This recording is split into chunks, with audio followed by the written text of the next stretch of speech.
Hey, Gale Force, this is Seth Greenwood, writer and creator of the Gale comic, and I am the host of Musings, a casual conversation where we show how we collaborate and make comics. I'm joined here with my co-host, Angela Zhang. She's also the artist of Gale. How you doing, Angela? I'm pretty good. How are you? I'm doing pretty good. How's your week? It's been mildly productive and semi busy. How about you? Same. Actually, I was the driver this week, which means I had to shuffle people all over the place. I've had to make like many trips to Tampa. So basically, what I've been doing is listen to a lot of podcasts and a lot of videos from people that I admire actually. And it's been inspiring this week because I'm also still doing my college. So basically, in between college, I'm writing on Gale, and I've got a little bit more inspiration for Gale because of the things that I've been listening to this week. I just wanted to quickly ask you, like, what kind of so you're taking, I guess, a writing course in college. Is that right? I believe Yes. you mentioned that. And like, what kind of exercises or what kind of assignments do they have you guys do? Oh, it's too easy. It's well, I don't. I've just started college. I've been off and on since I've gotten in the army. But when I before I joined the army, I kind of decided I didn't want to go to college at that point in time, and I just wanted to do my own thing in the army. And I realized one day I would go to college, but I just kind of wanted to start my life. And so now I'm like, all right, I kind of need to get this in gear, right? So I've just started, so I'm taking like basically like a basic English course, and it's really been way too easy so far. And actually, Unit 4, what we're going to do is we're writing blog posts, which we all know. Nice. I know what a blog post. So I should do really good at that. But yeah, I mean it's too easy. It's just basic writing course. But I am trying to keep I'm trying to keep my mind open because I am learning things from the instructor. Because and I know that I'm not a great pre-writer. I just kind of write whatever comes and then edit as I go, like weird, But it's helping me like on the pre-writing stage because it's like, oh wait, let me just write all this, random stuff out and practice on this assignment that I have to do because I have to do it anyway. And then I'm like seeing how much better that I get toward the end of the I guess the final product, right? Right. So I will write all this. I'm not an outline person at all, but I can write all these like random thoughts down about a subject and then pick from the thoughts and then kind of like expand on them. So like it's kind of everything that I would have done in my head, I put on paper, and it just comes out of my head, and I make sure that I write it down, and then I can organize it in something formal later. And it's actually been helping me a lot to organize my thoughts, and I've never done that before because I just write what comes out of my head and then edit kind of later, and like just it doesn't usually need a lot of editing that I think, but maybe it does because let's get real, we all need a good editor. But yeah, so how has that helped you in terms of? Because I remember in an interview we did a while back, you kind of mentioned that you wrote, I guess, when you were inspired or maybe irregularly because you were working on Gale. So do you find that having like a structure where you're writing more regularly and more routinely, like has that helped you? I guess with your thought process or just your flow in writing? Yeah, it's helped me quite a lot actually, and I didn't think that it would. I thought that because when I would write before on something else, like had I experienced the theoretical writer's block that some people don't believe exists, that I still believe exists because I think that I get it. But when I experience that, I will actually write down I will work on other things and other ideas that are interesting to me at the time, which really doesn't get anything done with this over here. It just like postpones it, and with this formal approach, it's like, no, you have to work on this. You don't have to actually do the final draft right now, but you have to work through it. So it's teaching me to say, okay, so this is the subject. It doesn't matter what it looks like, sounds like, just whatever the first ideas that come up to your mind on that subject, write them down. And then you'll work through it, and so it's helped me because um, I've been writing all these crazy ideas down because some of them are not things that I'm interested in. Like, I'd much rather be working on my comic than writing stories about cloud computing, or energy efficiency in cloud computing and network data centers or whatever. Like, but I had to write about that, so I was like, oh, okay, well, this is part of my field that I'm getting into. It's not something that I'm really interested in writing about right now, but guess what? I have to write about it. And I wrote down all those random thoughts. And after I wrote down those random thoughts, I was like, oh, I have a good idea for the paper. And that led to. So.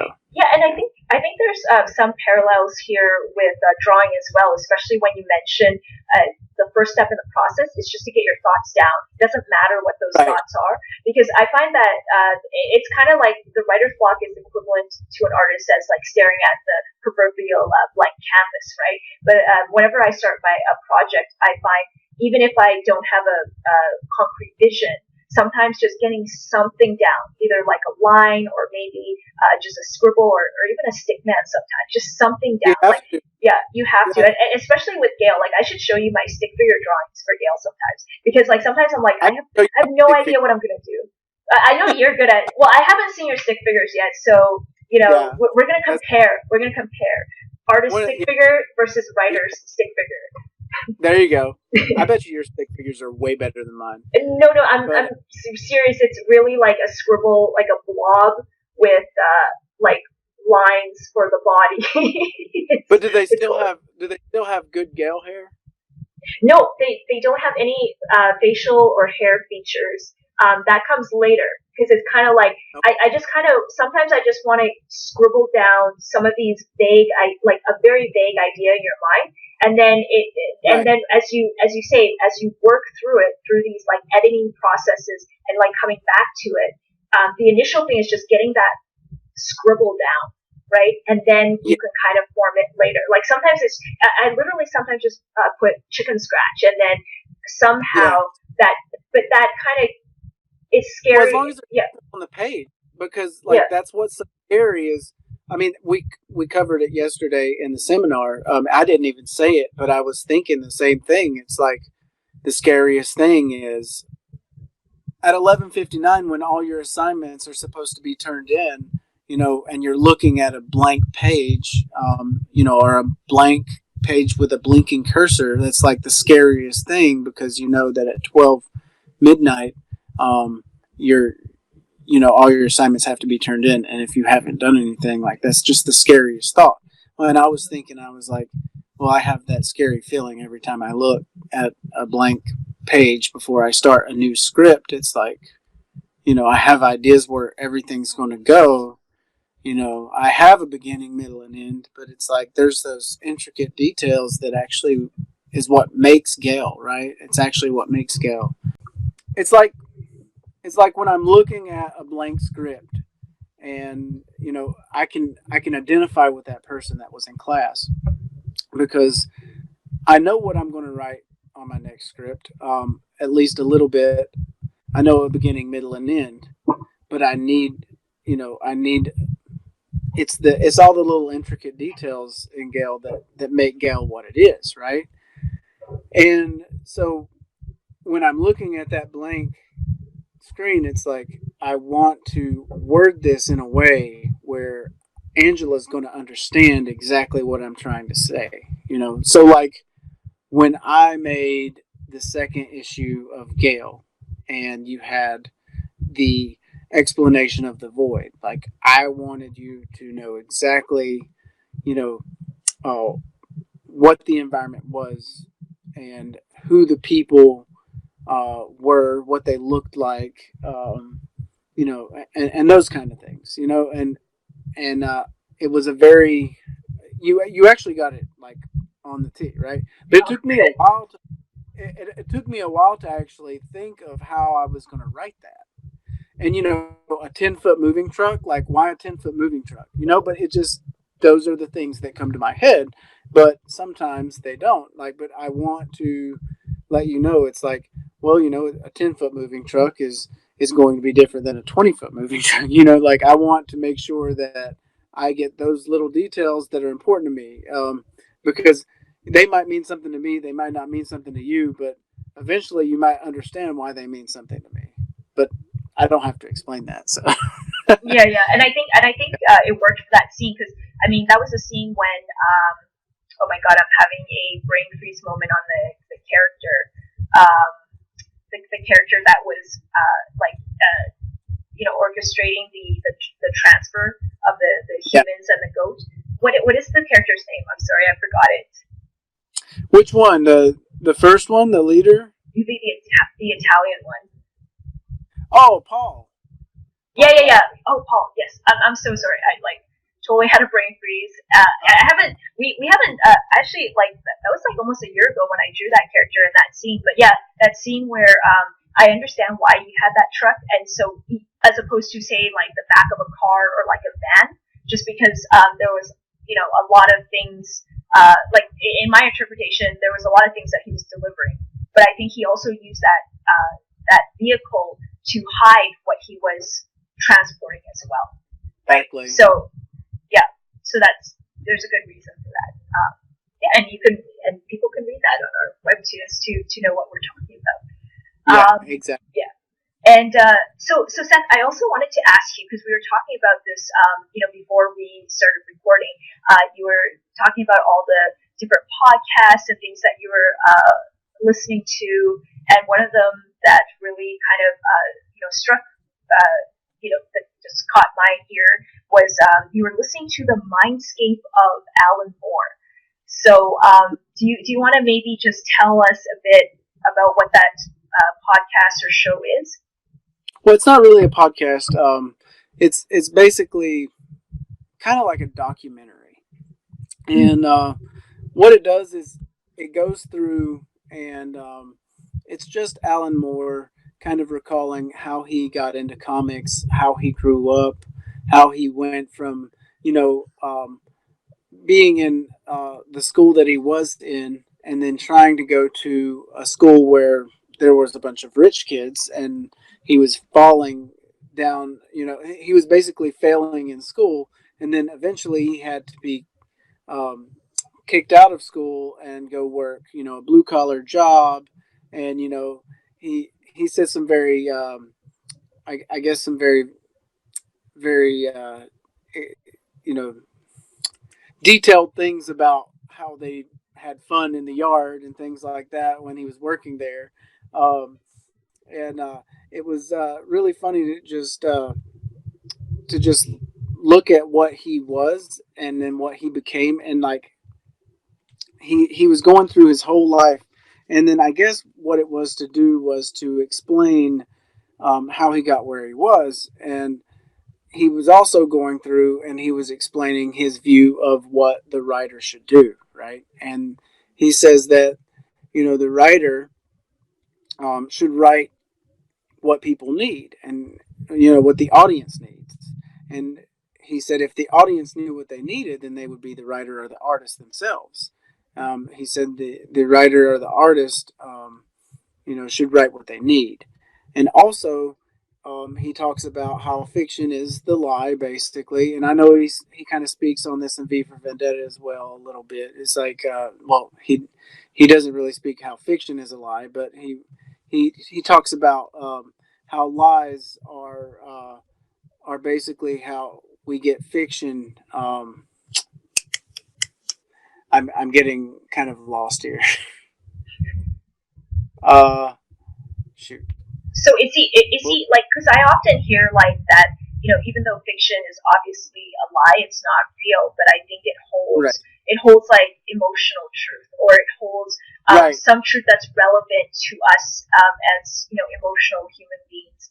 So is that kind of Yeah. in line with what he's thinking? Basically, yeah, he was like, it has to resonate on an emotional human level, right? So even if it never happened, it has to resonate.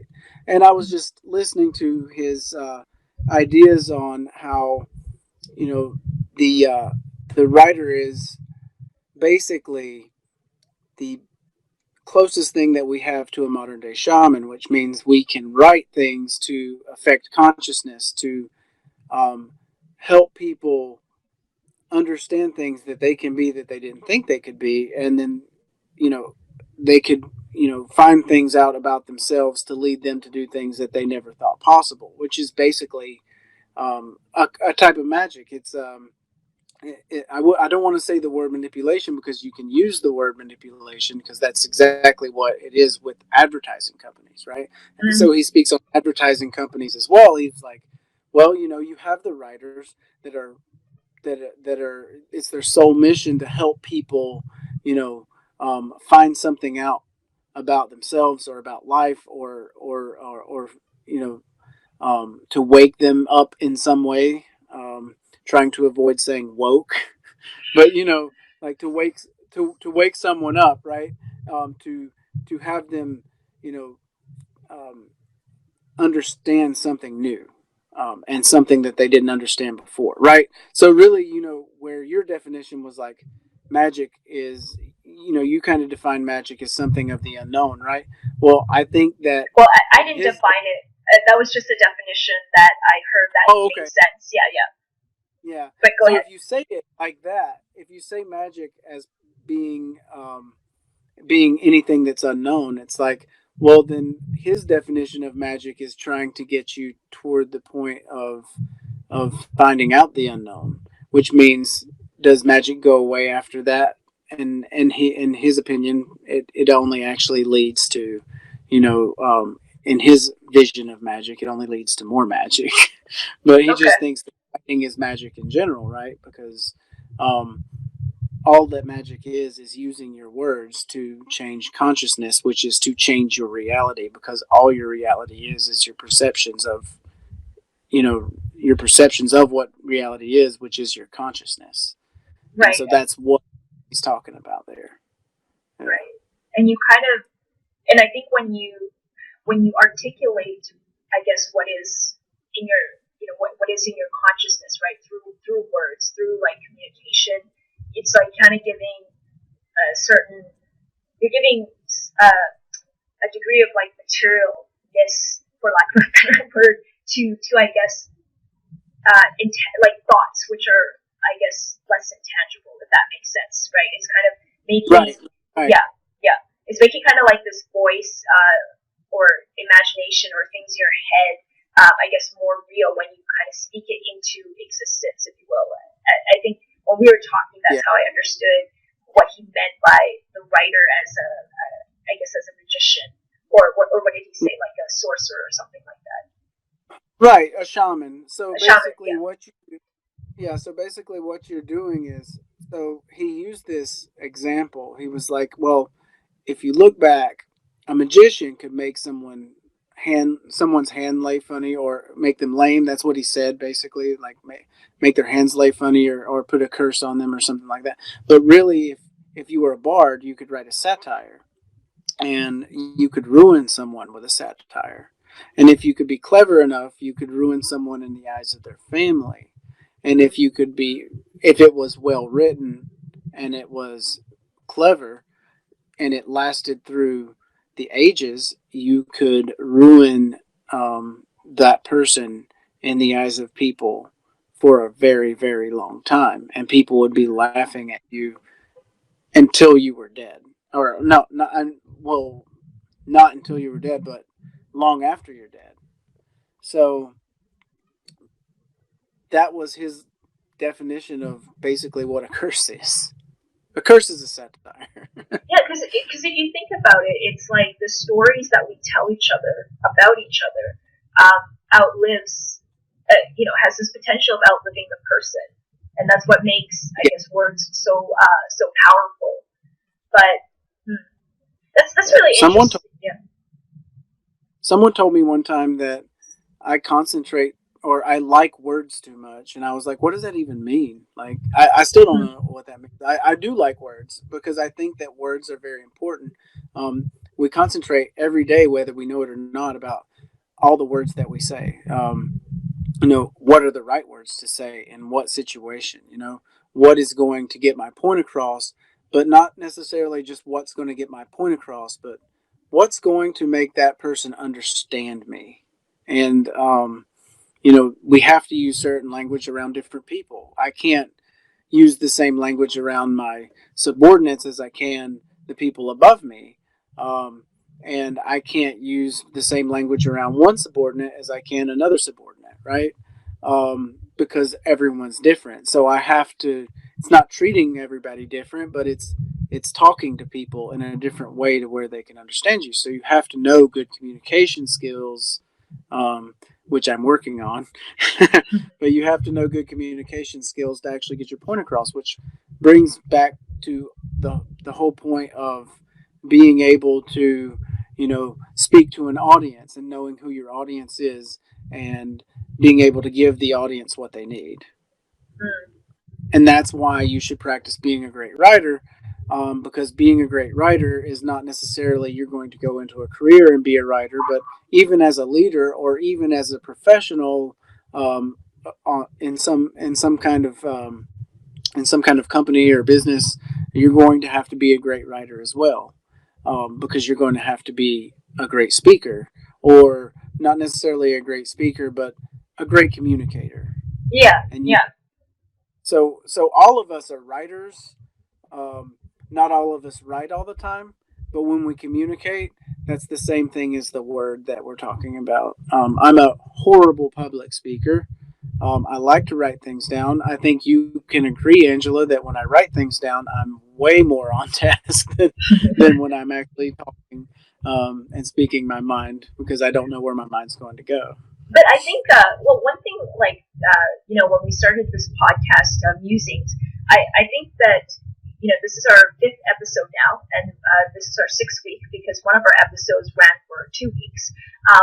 So I feel like, well, I mean, we can look back and, to our first one, but I think we've improved greatly. I think there's a more like natural flow to our conversation, and just watching myself, on or hearing myself, I kind of caught a lot of things like bad habits that I do. Like I think I said, I know a lot, or like those things I'm really trying to improve on to be a better verbal communicator. Me too. Yeah, yeah. So this is why I love like doing this podcast Musings, and it's to help us improve as communicators, and hopefully as we improve, we can kind of delve into and create like better content and cover a wide range of topics.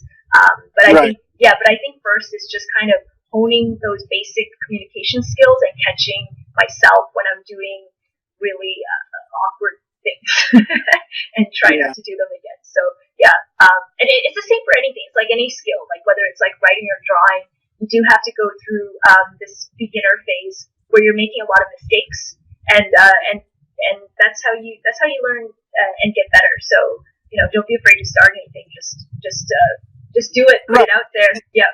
Yeah. Because at the end of the day, me, like I'm just going to talk, like, and I'm just going to say whatever comes to mind. And if I say something too crazy, then I'm going to be like, "Hey, Angela, edit Yeah, that." let's edit that. Yeah, maybe one day we can have a blooper wheel of our cringiest, most controversial moments.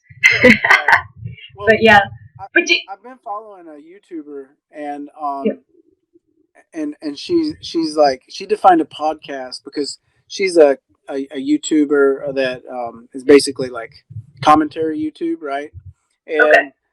she was like, well, podcasts are part of commentary YouTube, and she said, but basically they're less edited. And I was like, wow, she hasn't watched our podcast yet. Well, we haven't edited like Not a much, lot. yeah. Like we don't edit out anything that we say It's barely. a lot less edited than most commentary YouTubers, that's for Yeah, sure. the Like, only editing I do is when I throw up like images when we're talking about something, like when we had Jordan on, like I put in the images so that people watching on YouTube can have a visual of what we're talking about, and I do like some things to make it more aesthetically appealing. Like maybe we can have like a process episode where I can show like what it actually looks like when we're recording versus like the right, edited product. Because right now we're just using this program where Seth and I are floating on a blue screen, right? And that's not right. that has nothing to do with the brand of Gale. So then No, I have to fix it and make it like look like a little bit more within like what Gale is. So yeah. right. Yeah, it's not like but what I was saying was like, I was just kind of trying to be funny a little bit, but about like, we do edit some things out.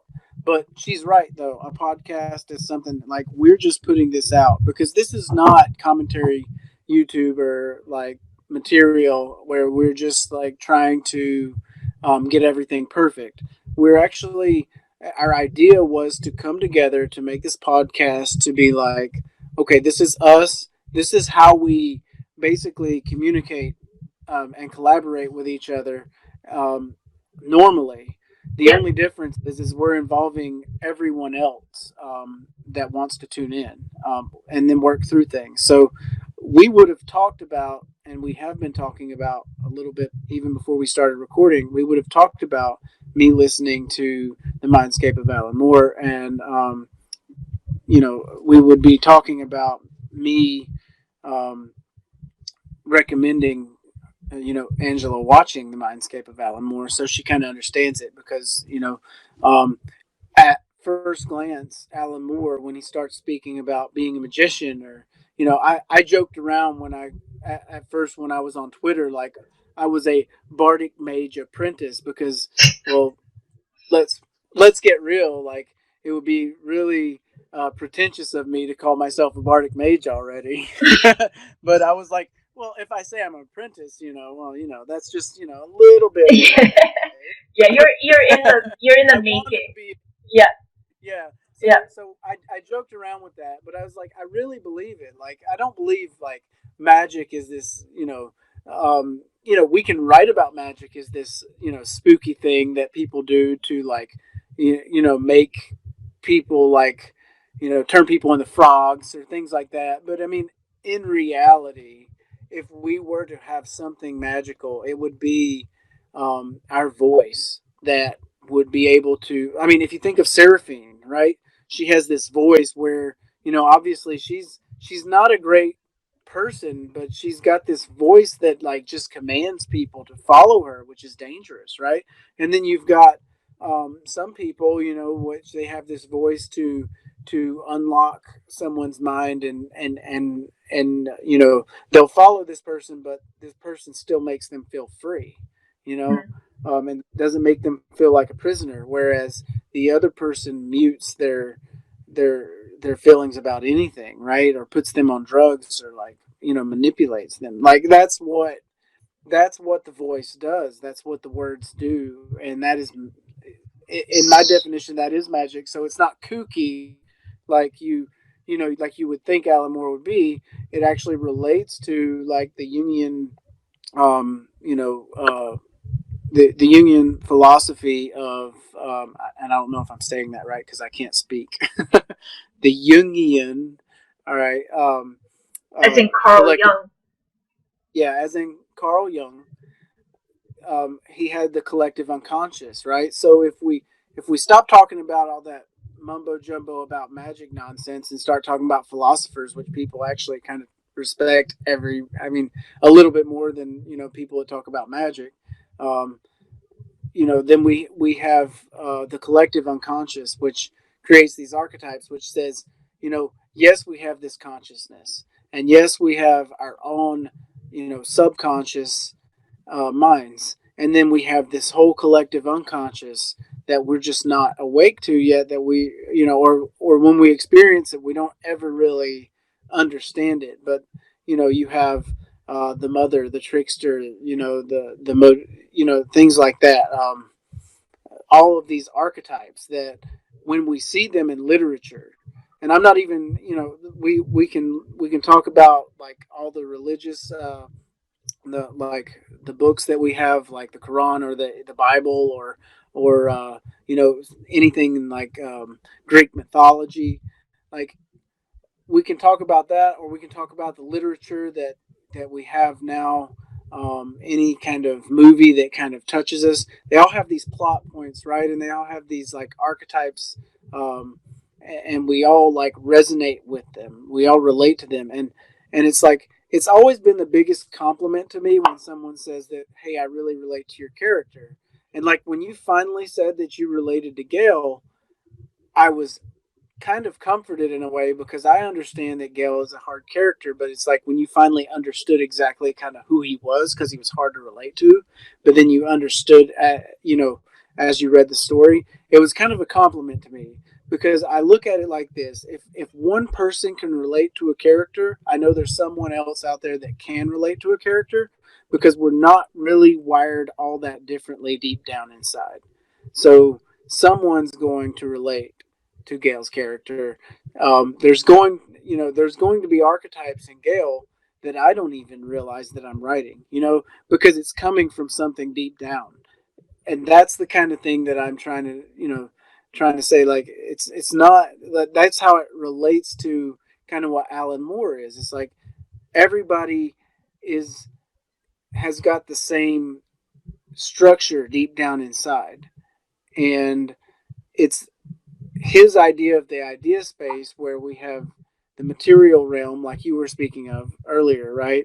And then we have this non-material realm, which are ideas, right? And you have this landmass, but it's not really a landmass. It's all these ideas, like say Judeo Christianity or Marxism or capitalism, and then to plunge into this, you know, um, out into the wild blue yonder of whatever it is that we're seeking as writers, right? We are artists. We have to go outside of these land masses that we feel comfortable in, and try to find new ideas out in that idea space.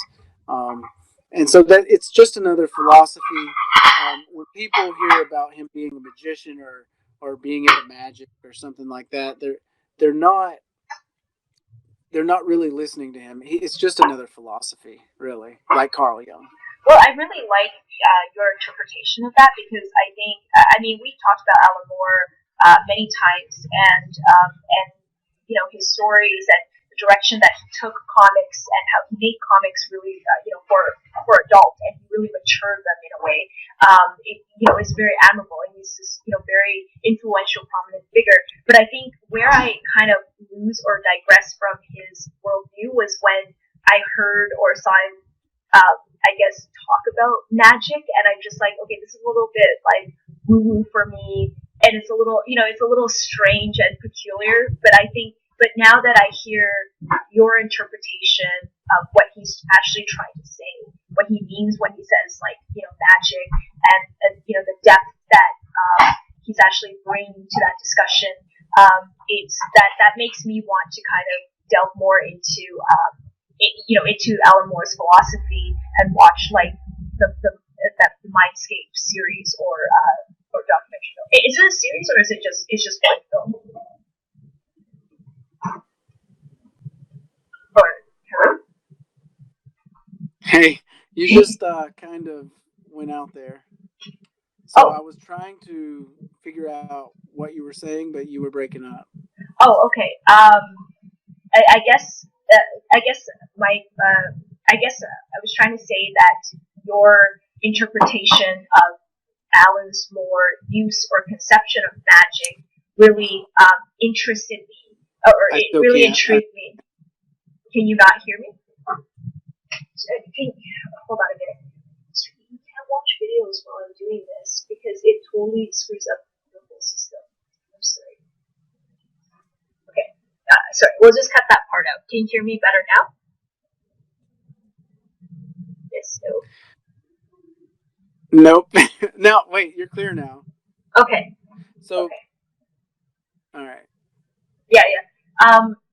Okay, so what I was trying to say was I really kind of appreciate what your kind of deep dive into Alan Moore's philosophy and his take on magic, because I think that component of his thinking, when I found out about that, I wasn't too keen on it because I thought, okay, this is a little bit too obscure and woo woo for me. But I think, but now that you've explained it and related it in terms of character building or storytelling, it's reinvigorated my interest in in Alan Moore and that aspect of him. And so I guess all that is to say, like, I'm kind of interested in delving into the Mindscape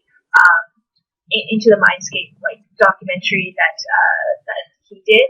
And I was just wondering, is that like an actual series, or is it just like one film that kind of encapsulates his life? I heard encapsulates. That's it. Oh, really? You didn't hear anything else? Okay. Oh my god. Okay. Yeah. Just it's okay. It's okay. So I think now I understand you. So I think when you get to, it's weird because when you get to speaking, you just go everywhere and I can't hear anything.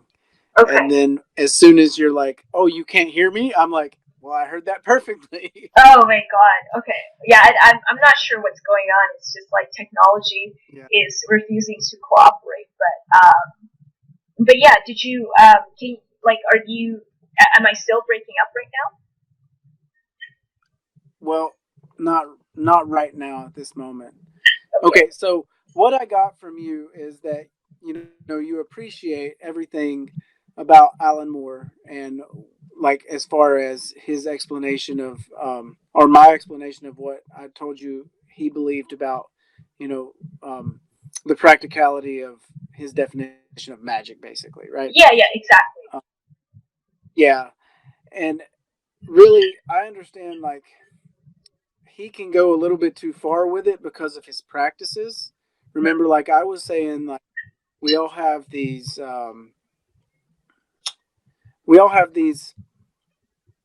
religions, and I guess every morning we have these you know um, habits that we have where we have a repetition that we do, and it's just like it kind of brings order into our lives so we can create something more predictable, because we're going to have chaos in our lives anyway. Yeah.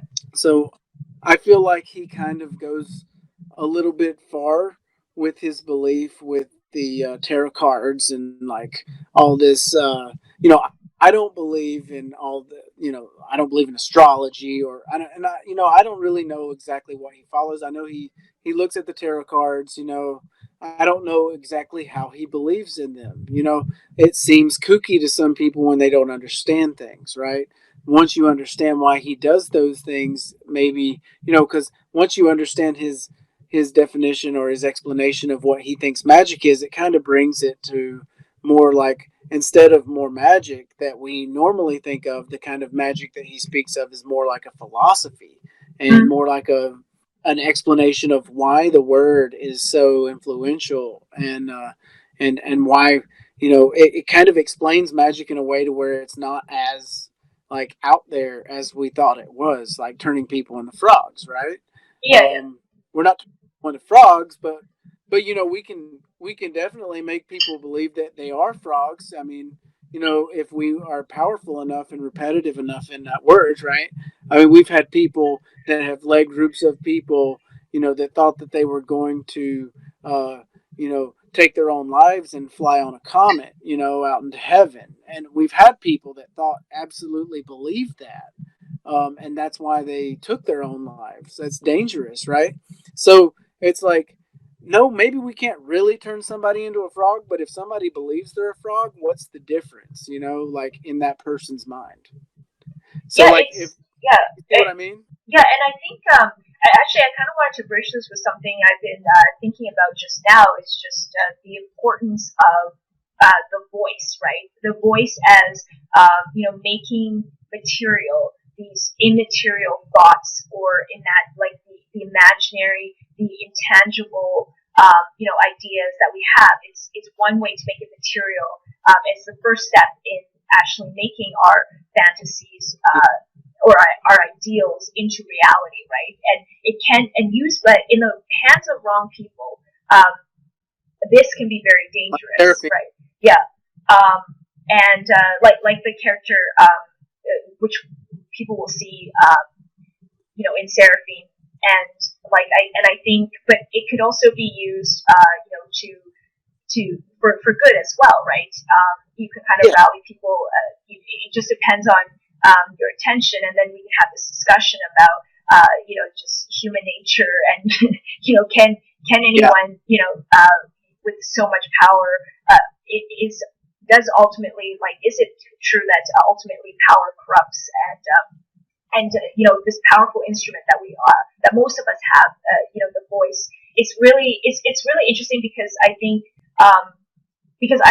right now, with podcasts and with YouTube videos, it's almost like, right, it's easier to consume than writing, and in a way, perhaps in our society, it's becoming more powerful than, say, like a written word. And I don't know, I just thought that was kind of interesting that you brought up the you saw this kind of Alan Moore thing, and how you were talking about magic, which is the transformation of like ideas into like words, into Right. spoken word, which is like the voice, which is really interesting. And I just thought, I'm not sure where I was going with that. I guess it's just a thought how that's actually a pretty important concept in today's society. And I'm not sure Yeah. when Alan Moore, I'm not sure when that Mindscape video, or when he developed, All back. yeah. So yeah, that's. Let me see if I can figure it out. I had it pulled up, but it doesn't say a date. But yeah, it's a while back. It was before he had gray hair. To tell you the truth, like, Yeah. remember, like, yeah. So I mean, since we've known him, he's had kind of grayish brownish hair, and then it turned into being just gray hair. Like, he's getting older, and he's retired, and he wrote this book called Jerusalem because he is kind of kooky because he predicted the apocalypse to be 2017. So, yeah, we will say that, he does have these beliefs that are kind of kooky. However, we have to understand those beliefs because, you know, he's really he's really big on defining words, right? And he says, well, the apocalypse, when he says that, I think a lot of people are thinking, oh, he's calling for the end of the world. And he's like, well, apocalypse really only means revelation. And revelation doesn't really necessarily mean the end of the world. It just means, basically, he thinks that the whole world in 2017 would be like gaining information at a rate that would basically put them in a different kind of state of mind, right? Okay. However, I don't think that happened at all because, I mean, I know we're increasing in information every year. I don't think the date that he gave was correct, but I do think that he has a point. Like, we're learning more and more information, um, you know, as we go, and and we're increasing on that and never stopping. And we will come up with some kind of different society later on with all the information that we gather. But in his novel, because he went out of comics and wrote a novel, he wrote Jerusalem, and Oh like yeah. sometimes in that novel, it's like, in that novel you cannot understand the things that you're looking at, but when you actually read them out loud, you can you can actually interpret what you're saying, hear what you're saying. Like, he makes it to where it looks like gibberish, but when you read it out loud, you can kind of understand what's being said. And for some reason, he thought that was going to bring be his contribution to, bring about the end of the world. And I was like, this is I don't understand this kookiness about Alan Moore as far as that goes, and that's where I kind of like don't understand him. But what I did understand is I think that if we look at magic as being, a word that inspires or motivates or changes consciousness at any point, like that is what magic is to me, because that is why we have to be really careful with the words that we speak, the words that we write, the words that we put out in general. We have to be very careful about how we say that, because there have been people to, like I said, make people write on comic or think that they're going to write on comets and stuff like that when they die.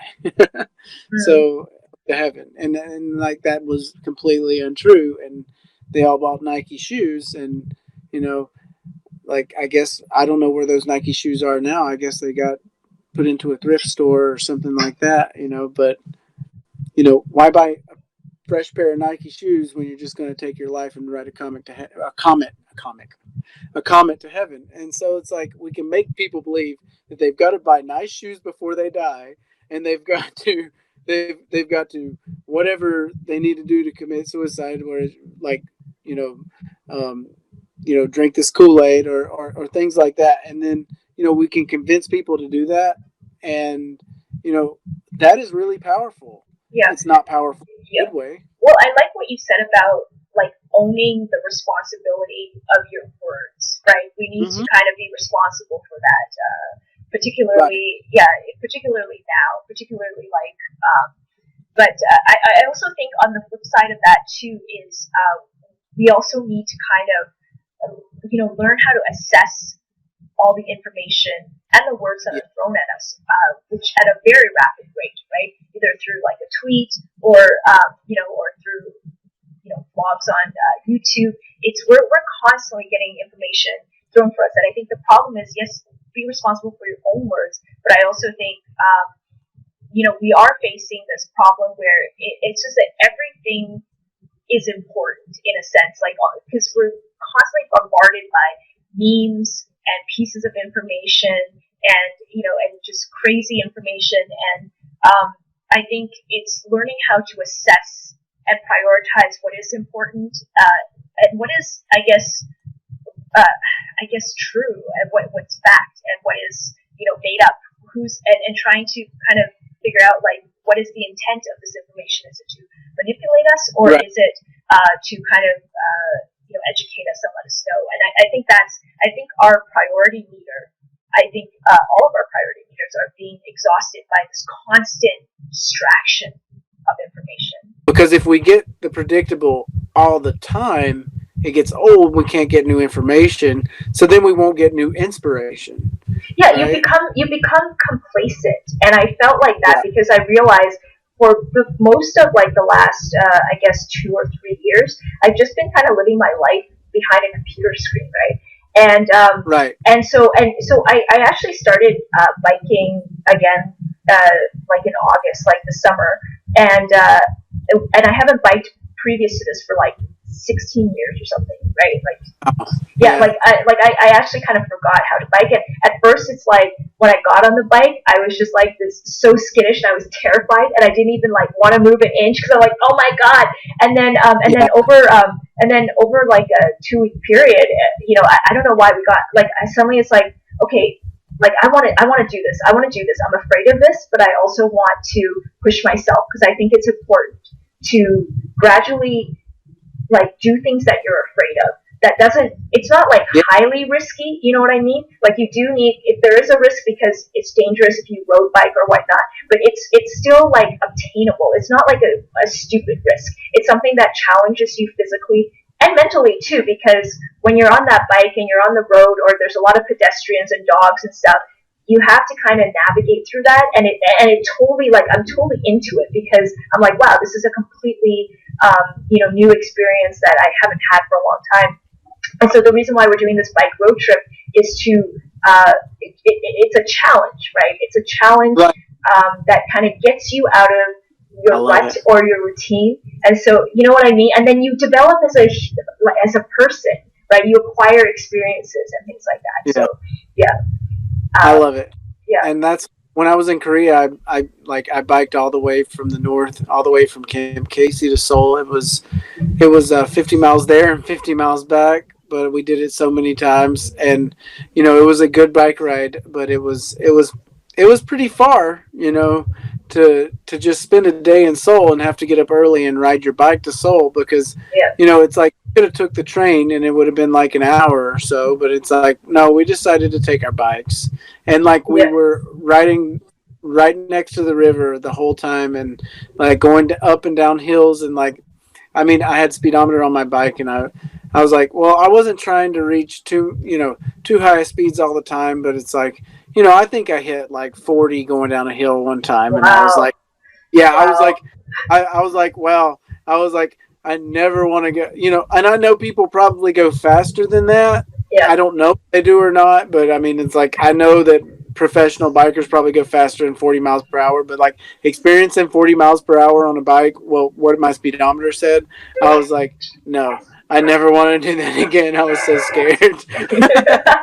But I was, at the same time, I was exhilarated because I was like, 40 miles per hour. Wow, I got to that. Because I was trying to see how fast I could go down the hill, and like going through all the years, and I had a road bike and everything, and it was fantastic.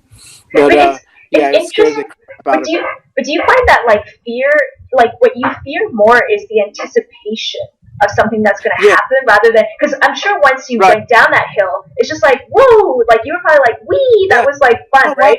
Yeah, but that's what it's like. The click, click, click, click, click, and then you're just like the moments of anxiety that, like, there's no telling what's going on through your mind, like, while you're hearing those clicks every single time, and the hill's coming. You get to the top, and you get that like feeling, and then you go down, and you're like celebrating the whole way down, because it's like, okay, we're already here now, let's go. It's like when I went skydiving, I was like, all right, I'm sitting on this dude's lap. It was really weird. Like, he was strapped to it. I hope you're getting this on recording. I am. That's awesome. But I was like sitting on this dude's lap, and I was like, all right, this is the most awkward position that I've ever been in. And they were doing this like whole video of me like interviewing me, and they were like talking to me about how I felt and everything and what I was doing. I don't know. I have a video of it, but I can't remember all the questions they asked. But they told me, don't worry about it. We're professionals. We know what to do. We know what we're doing. But I was like, the whole time I was sitting in that plane, and it was loud.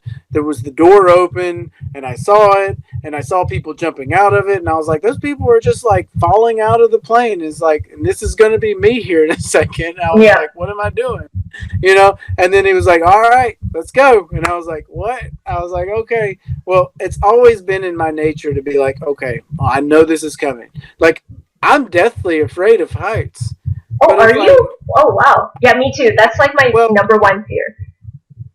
Well, I was. I don't know if I am now, because I've skydived. I went tandem jumping. Could I jump myself?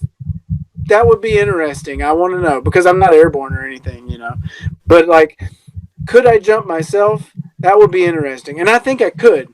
However, I know that like heights are a big thing for me. Like, I know I can face my fears, but like, is it still a fear? That's what I want to know. Because I know that when I attached to the guy, I was like, all right, I have some kind of security.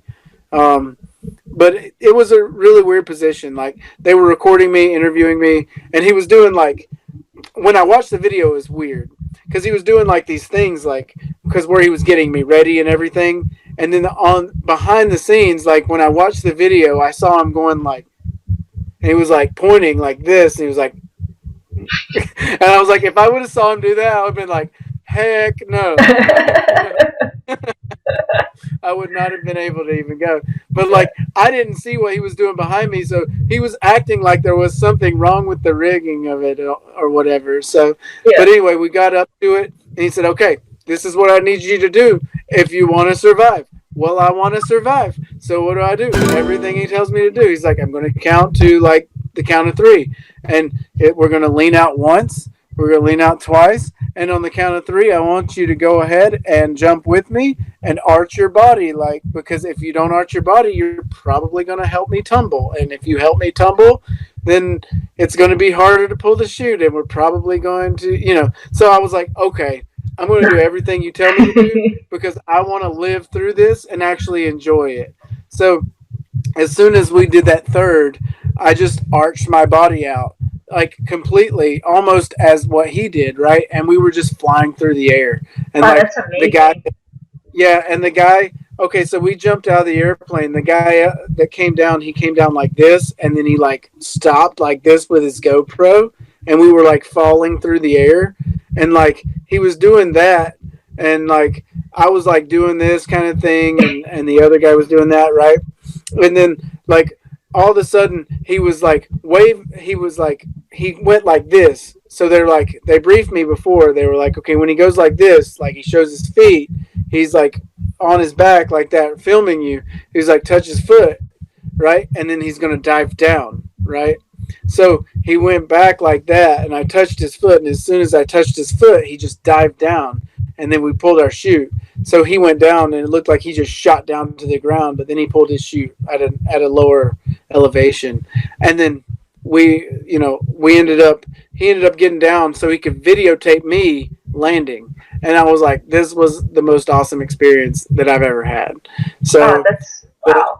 Yeah, it was awesome. But that is me conquering my fears and doing that exhilarating thing. So, I was like, okay, I'm nervous, and then I'm looking out, and they say don't look down. So of course I don't look down. But at the same time, when you're going and you're leaning out of an airplane like this, yeah, you're okay, I'm really scared now. But then once you're there, the whole time you're just having fun because it's well, I'm in the air anyway. So if my chute doesn't deploy, I should probably have fun before I die.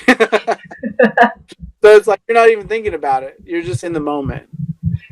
So I'm sure it's very different when you're not tandem jumping and you're jumping yourself and you have to have it all in your head. Okay, except for those guys because they're professionals and they know what they're doing because they do it every day of their life. Yeah. And they know it like clockwork, so they can have fun with it. So yeah, but it was really awesome. It was an awesome experience. Speaking of other awesome experiences, Patreon has now, I know that's an awesome experience, when you come and see all these videos early on Patreon and you see all of our pages on Patreon before anybody else sees them. And you also get to see other comics that we do, like What the Water Gave Me and the Cosmic Love before Cosmic Love even comes out.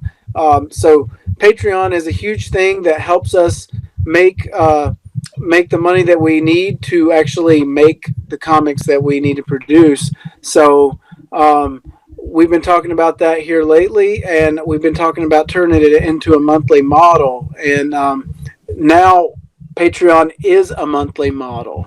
So there's going to be something next week that we're going to put out, a poll, and we want to hear basically what you all want to have as far as tier options. So Angela, if you could just go ahead and explain kind of some ideas that we have on that as far as tier. So I just want to say that we've put out a poll already, and it's available to our patrons now. So if you are our current patron, if you can just spend 2 minutes and just give us some feedback on that, we would really like to hear your feedback on this. Just kind of it's essentially what kind of perks do you want to see? And Seth, you and I, we talked about perhaps when we switch to the monthly, which it is now, perhaps opening up more options and tiers for people. And so this poll is a little bit related to that, but first and foremost, we just want to make sure that we're delivering content that's exciting for our patrons. And Seth, you summarized what we do really well. We do this podcast. We do a lot of behind the scenes written blogs. I think there's probably over 60 or 70 blog posts on our Patreon that really goes deep into our comic making process, drawing, writing. You can see Seth's original script, and some of these suggestions. So in the poll, I put out a few suggestions that we delivered on in the past, and maybe we want to revive it if you guys are interested. So these things include physical prizes like prints or T-shirts or things like that. I'm not sure if we can do them realistically on a monthly model, just because I felt we tried to do that before, and I felt like I just felt like I didn't like the process of constantly just making prints for the sake of making prints. Like, I'd rather let it sit for a while, and when we have a really great panel, like, put that out. Does that make sense? Because I just felt at this point, I'm like, well, not every panel makes a good print, even though every panel we try to make it painting, but it doesn't always work as a print. And I think out of the first chapter, I think probably 5 or 6 or 7 of those panels, out of hundreds of panels that we've done, only 7 of them, I think, worked well for that. So maybe for prints and physical prizes, we can do like maybe a quarterly thing, or when we release it. I think I also put an option for digital prizes, like maybe we can have like a creative tier where I actually release the Photoshop file that I work on, so that's more like an intimate look at my process. Monthly ask us anything.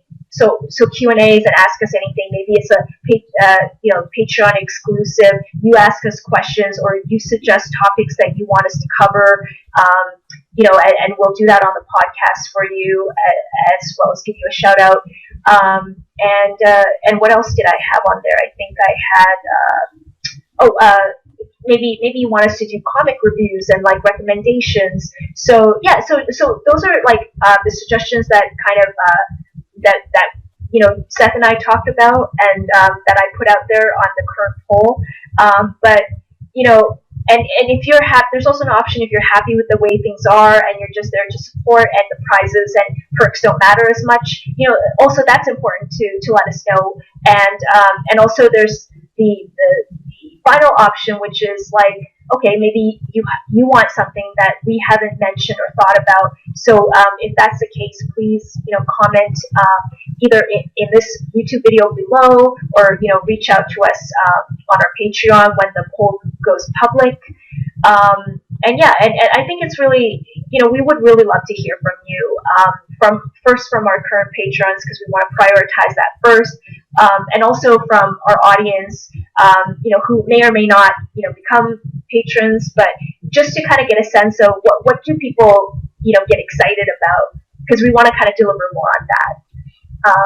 Yeah.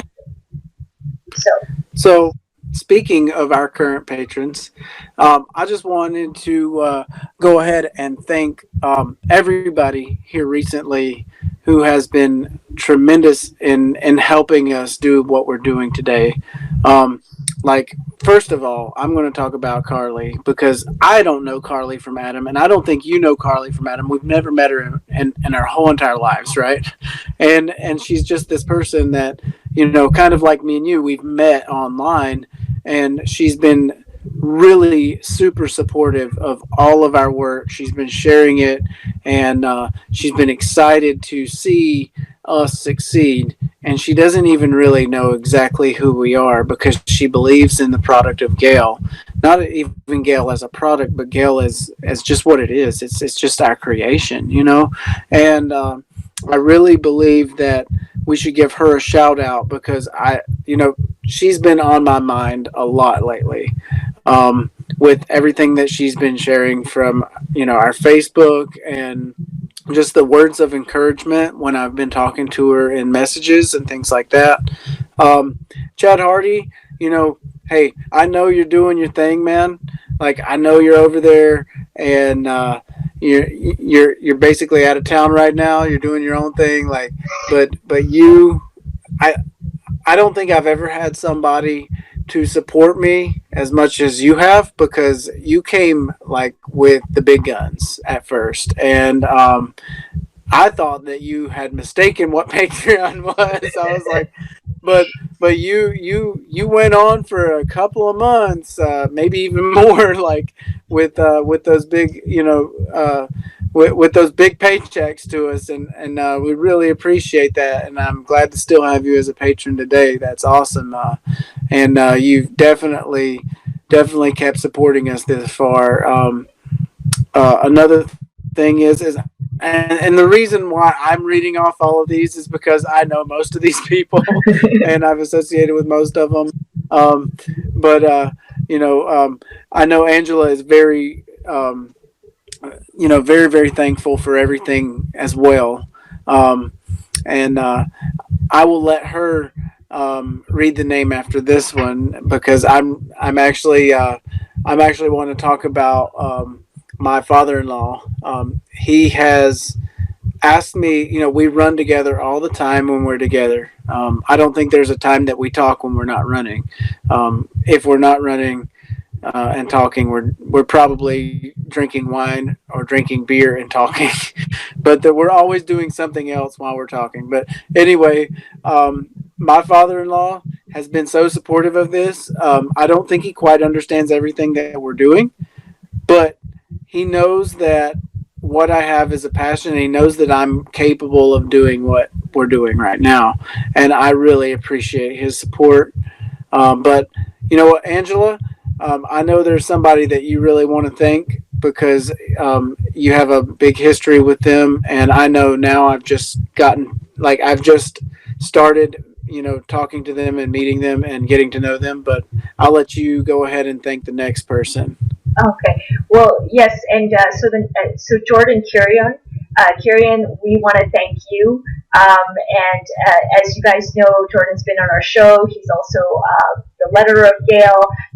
And before that, Jordan and I, we met online when we first started, blogging together in WordPress a couple of years ago. And he's always been very encouraging of my art, and his enthusiasm and his passion and commitment to making comics has always been an inspiration to me. And just having him on the podcast and just it just means so much to me that he's still in my life, and he's still doing his thing, and he's so supportive of Gale every step of the way. And I just can't thank Jordan enough. And I mean all our patrons as well. And Seth, I love this because I love that you're doing this because you're introducing our patrons to me, because you know some of them a little bit. Obviously, you have a closer connection with them, and I love hearing these little stories. And it just yeah. So do you want to continue with the list? Yeah. So Morgan Lee. She's another one of those people like Carly Smith. Like, I've never met her from Adam. Where I did meet her was when we were talking about those, and this is a good thing that happened, right? So we were talking about those things the other day where those, you get those like messages where everybody invites you and like, hey, look at my stuff, and like my stuff. Well, I legitimately like saw her profiles in those kind of chains, right? Where I'm like, okay, like my stuff, and I got bored with it. But like I legitimately like make connections with people in there that actually like my stuff all the time, and they actually legitimately like my stuff, and they liked it enough to be a patron of my stuff. And so that's where I was like, well, you know what? Maybe it's not all so bad sometimes when you do something that is not really, because those little chain messages like or those little messages that you get with those like, hey, go like my stuff, here's my post, go like it or whatever. It's like, we all got in there for some reason. We wanted to generate, because we didn't understand social media, maybe like we do, but we really don't on a certain level. We don't understand that social media is actually associating with other people for real instead of trying to feed your own ego. And I think that at some point we were trying to feed our own ego by trying to get more followers to see what we had to say, right? But when we realized it was like it's not about feeding your own ego as much as it is trying to associate with people, we were like, okay, well, at least I was like, okay, let's pull out of this for a little bit. It's like that's not what I'm trying to do.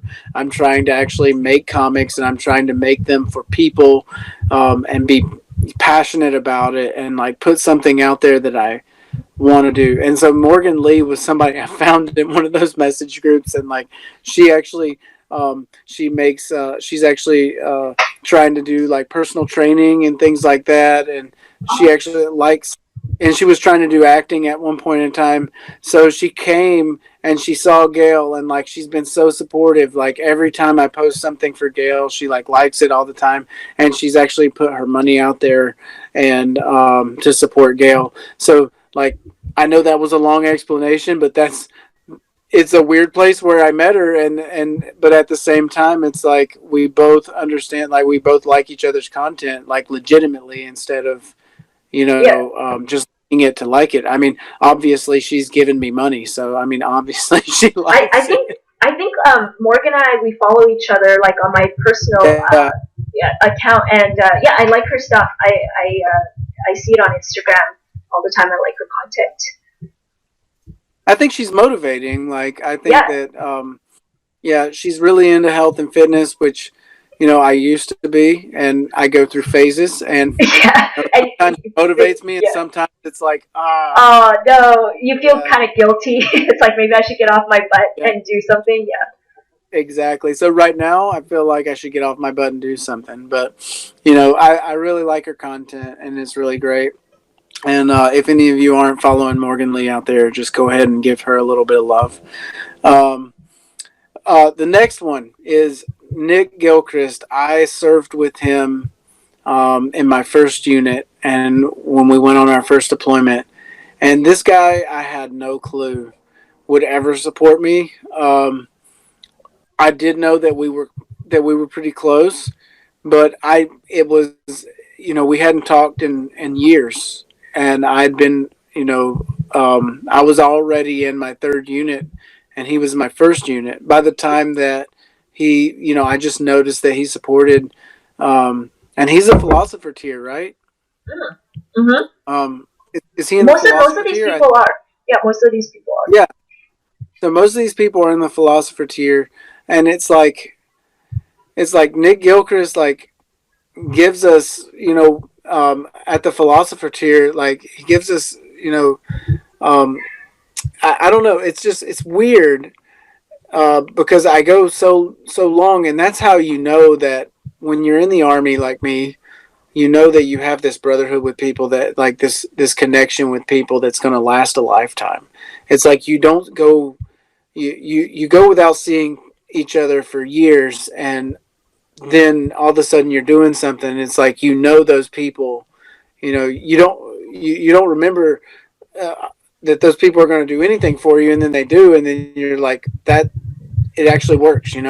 Like the army, like it's not a lie to me. It's like I do have people out there, and it's like this brotherhood and this sisterhood, and I've actually experienced it through people that I don't even associate with on a regular daily basis anymore, and they help me with what I'm doing right now creatively. Um, and another one of those people would be Torian Allen, which we call him TJ. I call him Allen. He's out of the army now, and he's in San Francisco, and he's doing his thing. He's got him and his wife has their photography business, and they're always talking about moving to Africa. I don't know what they're going to do, but they might move to Africa, and they might not. Wow, that's Every day is amazing. different. Yeah, I don't know. Every day is different. We don't know what they're going to do. But I really love Torian because he's really a great character. He's an inspiration because he's always motivated to find some way to be more creative. And he quit. He did not quit the army. He actually served his full contract, but Okay. he got out of the army. Yeah, he just quit the army, you know. But he served his contract. He got out of the army. He took his GI Bill and went to film school, and you know he's making a life for himself out there, you know. And I look forward to you know keeping up with him along his journey. He's got 2 kids now with his wife that he met when we were in Korea, and they're married, and they've been married since we got back, and you know they seem to be having a happy life with. And oh God, forgive me, I don't remember the second child's name, but I know Earth. But you know, here's to here's to Gian and Torian for supporting our cause, and I Yeah. appreciate you being our patrons. And Torian, Um, if you launch your a film project or a photography project, please like let Seth and I know. We will give you some love on social media and help you, support you in any way we can. definitely, yeah. So, do you want to go ahead and introduce the next person? Let me just check. Would that be Red Silos Media? Erica Jang, right? Is that how you say it? Enrica? Yeah. Yeah. Yeah. Yeah. Yeah. Well, I mean, I guess Seth met Erica first. Through because we did the What the Water Gave Me project, and that was published through her publishing company, Red Stylos Media. It's our Seth and I first, independent, major, independent, comic publishing gig, if you will. And she was the one who organized the amazing Kickstarter for Cosmic Love, which we know was just a lot of work. And I guess we support Red Stylo Media through Patreon, and they support us. She didn't have to support us back, I guess, but she did, and we're grateful for that. And we hope that there'll be opportunities for collaboration and things like that between Nine News and maybe Rep Silos in the future. And I know, Seth, you've actually supported their other Kickstarters. I think Erica's own comic that she publishes is it Crossings? Uh-oh, am I kind of going in and out again? You are a little bit, yeah. Okay, yeah. So I was wondering if you wanted to talk about your support for the works from Red Silo Media, like the Crossings Kickstarter and the comic. Yeah.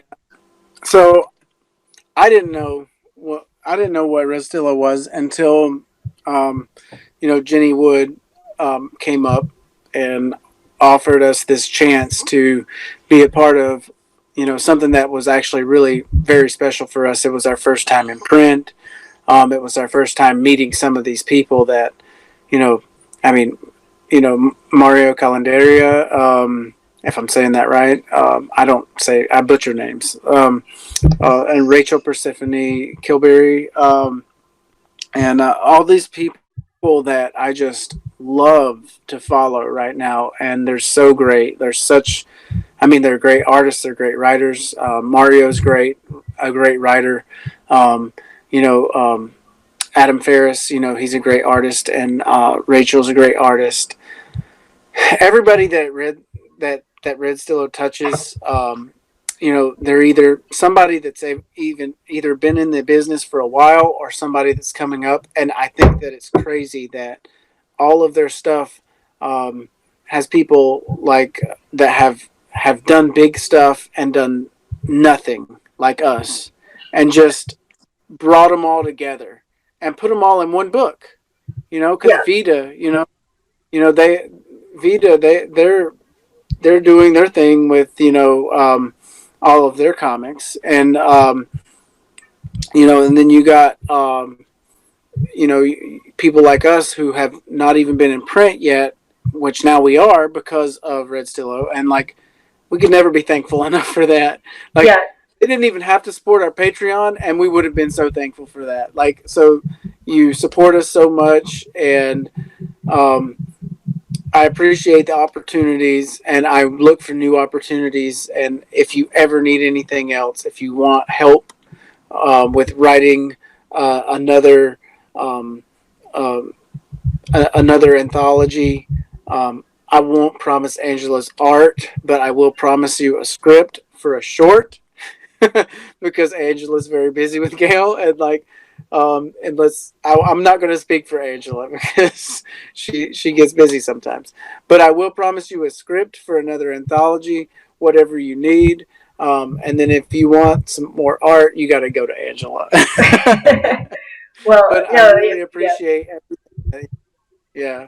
yeah, me too. Um, And just, yeah, and thank you from the bottom of our hearts for the opportunity to be published among so many great creators, as Seth has said. there, I just feel like, I mean, I feel like there were a lot of strong stories in Cosmic Love, and I've read it like probably 3 times now, and you know, I feel like I can't believe that there are some creators there that they do this all the time, and we were just picked up, and our story is in the middle of all of their stories, and it's just something that's so surreal. It's unbelievable.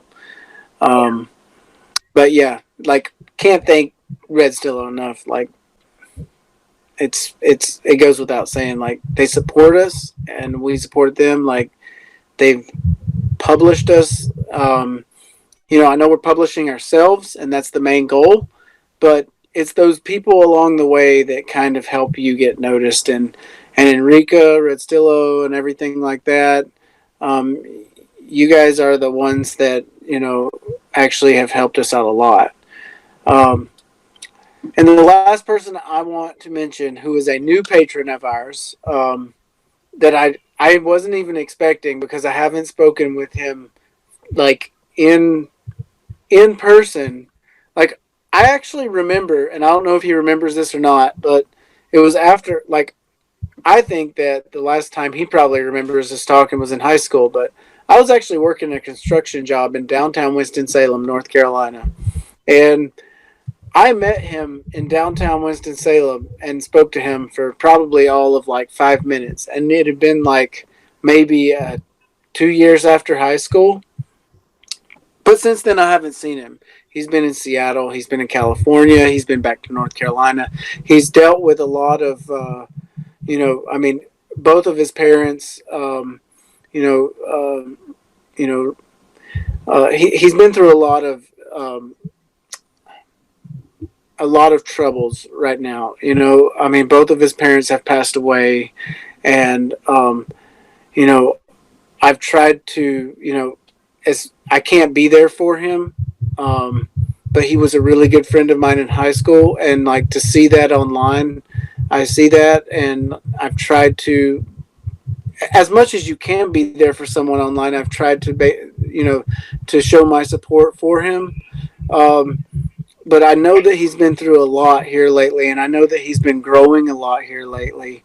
And I think about some of the situations that, because he's completely open and he's completely honest with everybody. And I think about where he's at right now and how he's been so open with everyone. And I see him growing. And I also see that he's been in a lot of pain here recently, but I see him not changing for the worst. I see him changing, for the better, even though he still misses his parents and things like that. And I just want you to know, Kyle, that you gave me my first book of poetry. Like, my first book to write poetry in, my poet's notebook. And I think I still got it somewhere. And it's really cool that you gave me that, and I kept it all these years because it really meant something to me. It actually turned me into the person that I am trying to become today. Um, I don't think if I would have, I think that was actually one of the things that kept me writing, is because I had a cool little notebook, because we're all teenagers, right, at some point in time, and we have this cool little notebook that we write in, and it's like everybody thinks we're weird because we're writing in a weird notebook that has like all of these famous poems on the cover of it, and it's like, oh, he thinks he's like this cool guy, right, that's writing poetry in his little cool guy notebook, right? And so, but I got this cool guy notebook that probably was bought from Barnes and Noble, but at the same time it had like, these really cool inscriptions on it, and I would write in that notebook pretty much every day in geometry class. And so when I speak about, you remember me talking about writing in geometry class, right? Like, or my math classes. I don't So remember that. like when I, yeah, so basically, remember, Gale came from a 10th grader, right? As far as like some of the ideas of Gale that, obviously, um, they've been changed over time, but some of the original characters, some of the, like the poetry that is in the beginning of Gale, that came from the free verse, that came from a 10th grader's poem, like a 10th grader's poetry notebook. And that poetry notebook that I started writing, the storm, the poem that I showed you, Yep. I wrote that down in 10th grade in my poetry notebook that Kyle Rose gave me. Wow. And that I wrote that poem down, the poem that inspired Gale, in the notebook that Kyle Rose gave me. All right. And then I typed it out and I sent it to you, and I was like, this is what this is all about. This is the few scenes that introduce Gale, at the funeral. That is when I was in geometry class or algebra, I can't remember, but I was in a math class because I hate math and I love writing. So I was writing in my math class, and I wrote these poems, and I wrote this one poem called "The Storm," and I wrote it in that notebook that Kyle Rose gave me. And now, like years and years later, he just decides to support my Patreon to show that he's still there. So I really appreciate it, Kyle. Thank you for everything that you've done, for us. Um, you know, I don't know. It's crazy to think that you were the first one that gave me, um, my my notebook of poetry, and you were the last one to support our Patreon right now. Now, you probably won't be the last one ever to support our Patreon, but at this moment in time, you are the first and the last to support my It's like dreams. a full circle. It's like everything's coming full circle, it seems. Right, Yes, exactly. thank you Yeah, so much. Yes. that's And awesome. Yeah. and I also wanted to give a shout out to our flatter Gale. Gale, I'm sorry. Our flatter Our Gale, Gale. our flatter for Who Gale, flats Gale? our flatter for Gale, Carlos Campos. And so what Carlos does is he helps me prepare the art for the final rendering stage, and he has been such a big help to me. More than I don't think I give him enough, credit for this. He's always on time. He's always, enthusiastic and efficient, and he's always there when I need him. And currently, he's going through his own personal difficulties right now. I haven't heard back from him in a couple of weeks, and I just really hope that him and his family are okay. And I just really wanted to give a shout out to him. And I'm gonna maybe just wait until he reaches out to me when he's ready to see how to kind of go forward. For now, I'm just gonna keep sketching out. The pages and uploading my sketches onto Patreon for patrons to see. I think I have, after this difficult one that I've been struggling with, which I'm not going to say anything about because it's a big spoiler. I think I only have about 6 or 7 pages left for chapter 2, which is amazing because Awesome. yeah, and I'm excited because we're gonna get chapter 2 done soon, and I think Gale, we were off to a very slow start. It took us maybe 3 years to even get like, issue 1 out as a book. But now, we've got issue 1, and issue 2 is coming soon.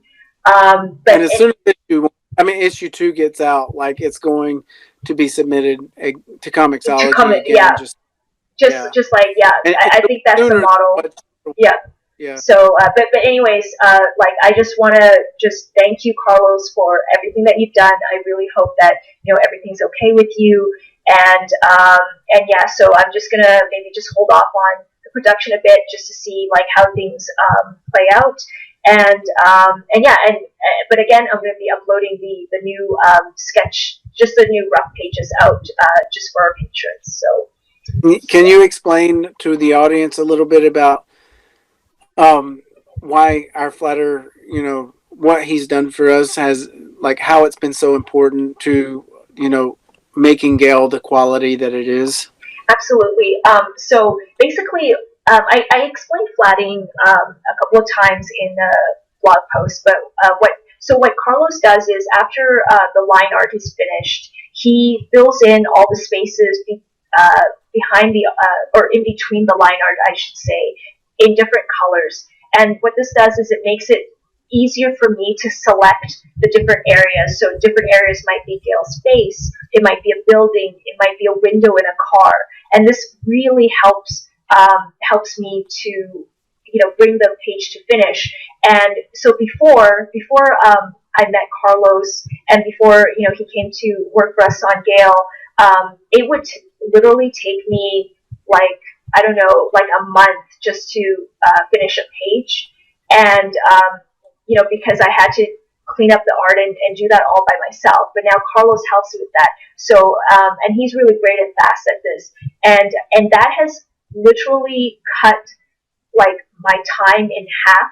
And I think if we really wanted to put out pages, I could probably put out like a Gale page a week. And we were doing that for chapter 2 at the beginning of 2018, I believe, right? So basically he 4 times quadrupled, I guess is the term, quadrupled my production, and it allows me to like just focus on like the detail of Gale, and it allowed me to create the comic that you and I want, Seth, like with the detail that we want in an efficient manner. And I was just so grateful for that.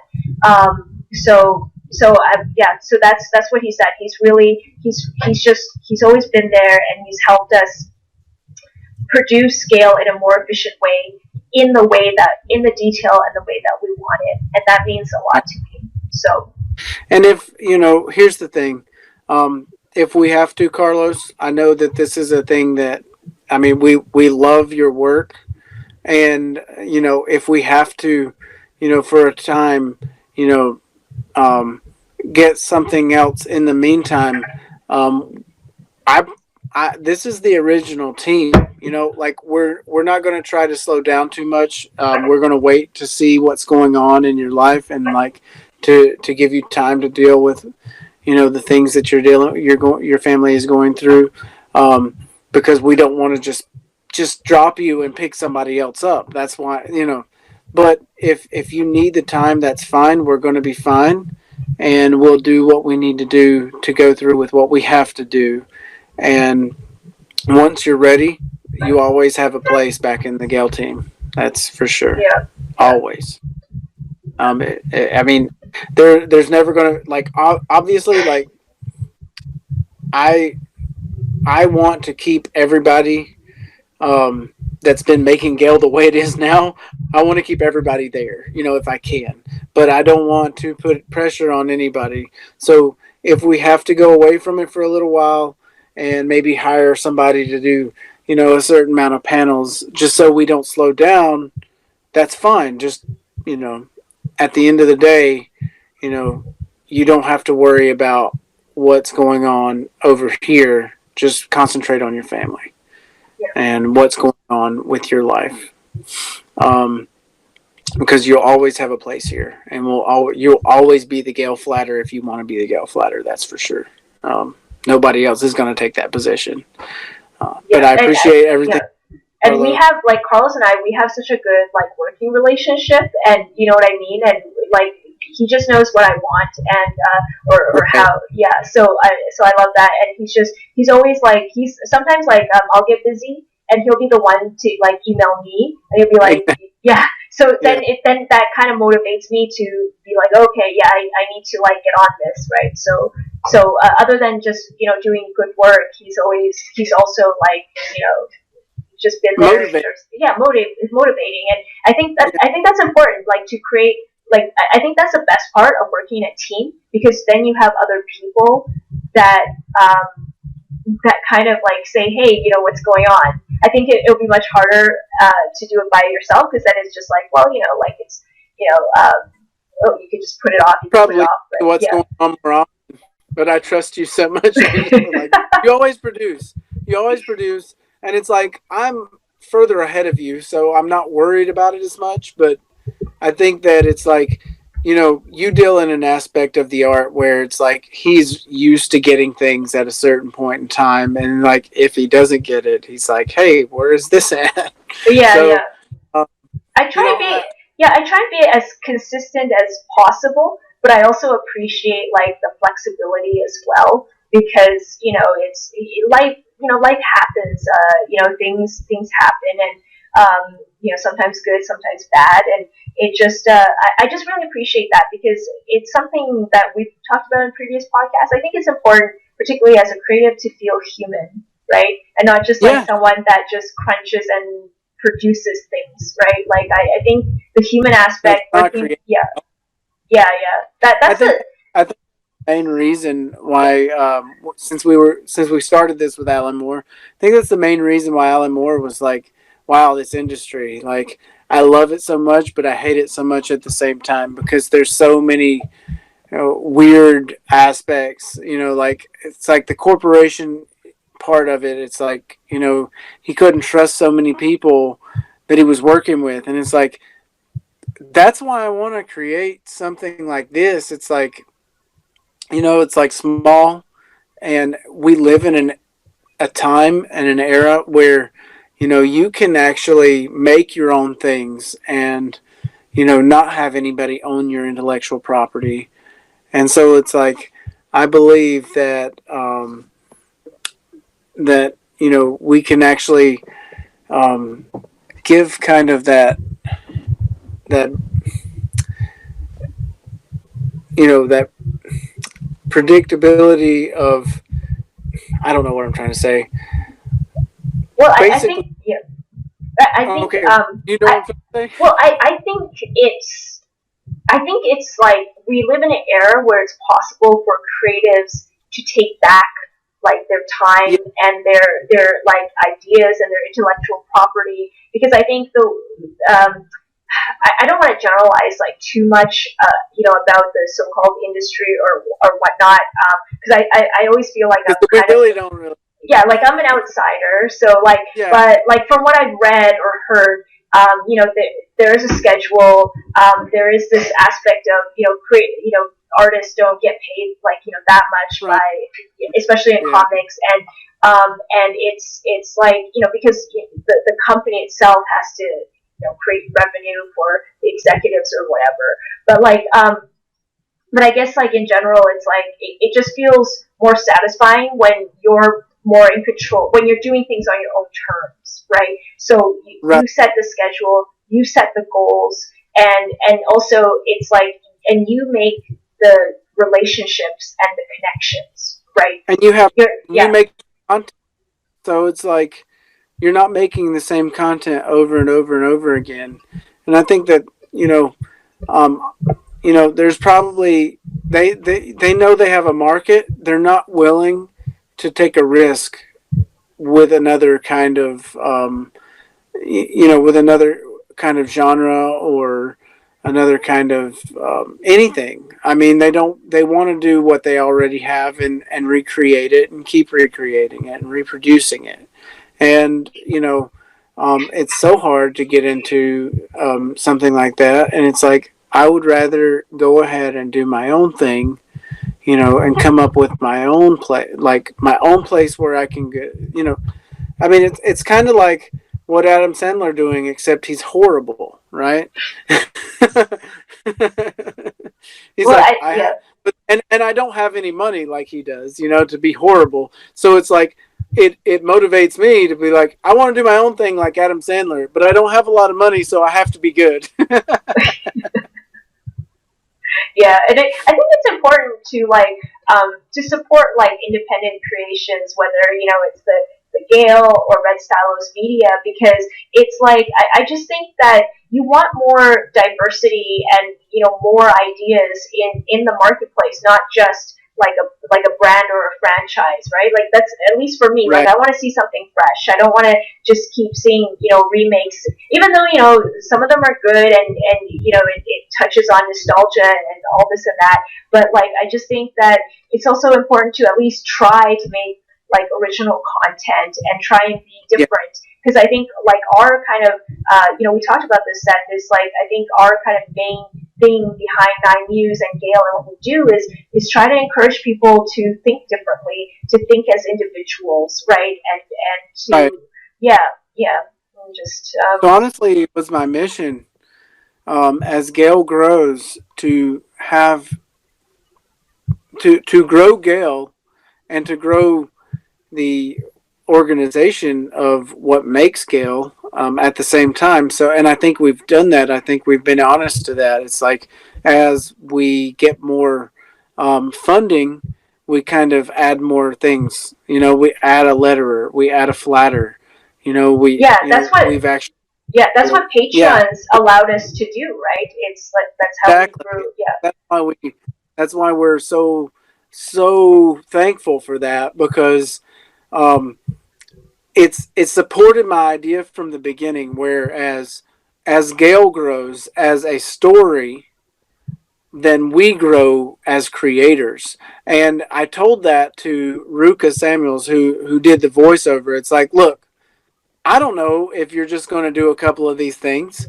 I was like, but I just want to try it because it's my idea that if it works, that, if people like this kind of thing, that it's like maybe you'll do some more one day, and I'll pay you to do it because you know what? It'll give you more practice to make yourself better, right? And and so it's not that I want to grow as far as like, oh, I just want to get everybody to do everything for me. It's not that. It's like my mission is to involve and collaborate with as many people as possible because it's worked so far for me. I met you, I met Jordan. I haven't personally or met Carlos, but what I will say is that I've met so many people, but we've actually provided an opportunity for so many people to get better. Everything that Carlos flats is a chance for him to get better at his craft. Everything that you draw and paint is a chance for you to get better at your art. Everything that Jordan letters is a chance for him to get better at his lettering. And this is our first time, and it's a lot of our first times doing anything. It's like every panel that I write, every script that I write is a chance for me to get better. And so everybody that we involve, like when we had our music wrote for the trailer, that was a chance for someone who writes music to get better at writing music. And that's my whole dream. Like, that's my whole thing is like giving people an opportunity that's not, they're not famous, they're not people that are well known. They're people that are trying to make a living off of their creativity, and to give people an opportunity to create on a project, like, and as many people as I can involve as possible, like that's what I want to do, if I can involve and grow uh, people in their craft, that's exactly what my dream is in Gale. yeah, and that just that opportunity to actually uh, just hone your craft, or just Right. do something that's not perhaps mainstream, or what the current market is putting out. I think that's like amazing, because I think with Gale, even though it's your idea, it's your story, it's your world. I think every time somebody reinterprets it, maybe in music or in art, it's you're kind of putting like everyone's kind of putting a little bit of themselves into it, right? And I'm sure that, yeah. So like I think that's like a pretty cool experience. Just it's better than like using your weekends to watch Netflix or something. Although that's necessary, which it's sometimes necessary. Nothing against it, but I promise. Yeah, I watched The Boys, so I really thought that was great. I think you should watch it, Angela, when you get a chance, at least some of it. Because if you ever thought of like Watchmen or something like that, where it's sarcastic towards superheroes, if you liked Watchmen, you're definitely going to like The Boys. Because it's kind of like this group that's like fed up with how superheroes have become, because they're like you're basically owned by this corporation to be these celebrity type things, and like, and I say things because they're things once they've been owned by the company.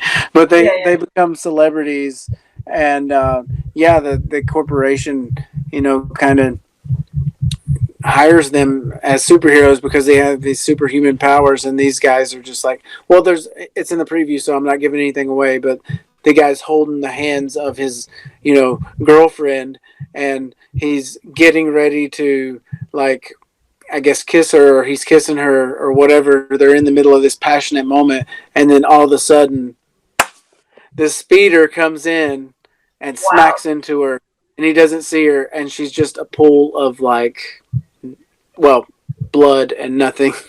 Oh, and that's she's horrible. Just like horrible. Yeah, she's just obliterated. And like he just like was like, the hero stopped and was like, I can't stop, and then runs off, and he's like, that's what turns him like against the superhero. Oh, okay. So yeah, so Wow. it's like collateral damage type thing, and like then you start realizing things aren't always as much as they are. Things aren't always as they seem. And if you watch The Boys, you kind of understand what superheroes would actually look like if America had superheroes. Oh, It's that's not, interesting. yeah. Yeah. You should definitely watch it and let me know what you think one day when you just put it on your list. I know you're not going to get to it anytime soon. Yeah. Maybe next Christmas, you can tell me what it's like. Yeah. But There's a list of things. Yeah, but that sounds really interesting because I think the current state of like a celebrity, particularly now with social media, now you have like the influencers. I'm not sure if it's like such a good thing. Like I don't think fame is really a good thing because I think over and over again you see how people are kind of damaged by it. Just the celebrities themselves, like emotionally from the constant weird life Billie that they Eilish, live. if you've Yeah. ever seen her. Yeah. Yeah. Well, I mean, she seems like she's damaged, like, in some of her interviews. She's like, she loves making music. She loves her fans, but she hates like some of the things that she has to go through to do what she's doing. And it's like, to me it's depressing. And she is speaking out more than anybody else about it, and it's kind of like weird for me to hear that, but I probably need to hear it because she's probably not saying things that she's hiding. She's probably being honest. And she's like, this is, she's like real. She's like, this is the way this makes me feel, and like this is the way that this is the thing, these are the things that I'm going through. And it's like, I think that's why a lot of people actually kind of respect what she's doing, even though she's 17 years old. She's way too young to be the star that she is right now, and to be going through the things that she's going through. But yeah, I realized that, and like, there's definitely this whole thing with celebrity, and it's kind of wrong, you know. Well, I think it's. I just think that there's something kind of toxic about the way that people idolize celebrities and they kind of idealize them, right? And then, but then when they get to this point, uh, usually at the pinnacle of their career, then the critiques come, the bashing, and then it's like they idolize them only to like bring them down. Like there's this constant cycle of toxic nature. It's like they people create this. That's why I hate the word fans, because it kind of describes like just mindless people who like just, they idolize and they form this image of someone in their mind. They put all their kind of ideal in this like one person that, may or may not like deserve it. And when that person acts out of line from their ideal, it becomes really toxic, right? Then, some people might kind of, I don't know, they start like kind of turning against them or something like that. Yeah. If that makes any sense, I don't know. It just No, seems like definitely. that's, A lot of yeah. Because it's like yeah. people, like they do a lot of these documentaries about like super famous people, like Britney Spears or like whatnot, and it's like they build them up, like the public builds them up to this this high standard, and when they don't meet this high standard, then it's like there's something about like watching them fall that's also like really satisfying or something like that. Do you know what I mean? It's like you cheer for their success, but watching their fall is also kind of like. And then there's this whole like the media generated story around like, oh, she's lost her mind, or like and that's a cop out, right? Yeah. And so actually that's one of the themes that I'm going to be going through with kind of with Gale. Or it was. We'll see if that happens or not now, because I'm changing a lot of things that I just got. But I that was one of the things. It's like to call somebody crazy. It's easy to just dismiss a crazy person. So to make people think that people are crazy, well, then you just dismiss them, and then you don't take them seriously. So like much like Dave Chappelle, right? If you remember Dave Chappelle, they called him crazy, but it's like he actually had a legitimate point of view. And he was like, okay, well, you're gonna listen to me. Okay, fine. I'm gonna go away for a while and just sort all this out. But they made him look crazy. And they don't treat celebrities as people. They don't realize that these are human beings with feelings and emotions and their own concerns, right? So it's just kind of that's where it gets toxic, when you stop seeing like the humanity in another person, and you just kind of create these ideals or fantasies from them to, I don't know what, like fulfill some empty space in your own life. I'm not sure, but What's kind of like what about on webtoons and stuff like that. Like, you don't know the creator, but you're going to demand from the creator everything that you want, once you get to a certain point, in your fandom or whatever you make of them. And it's like, that's why we don't call our, the people that support us, we don't call them the fan word, right? Because we don't like the fan word. So we call them Gale Force, and it's because, you know what, you're the driving force behind us. I won't change the way that I do things because I'm stubborn. I will be the writer that I am today. I'll be the writer that I am tomorrow. The only way that I will grow is through the things that I learn, and through the ways that I learn how to communicate with people better through writing through script. But I will say this: it's like, your support and your love and your kindness has gotten me so far, and it's just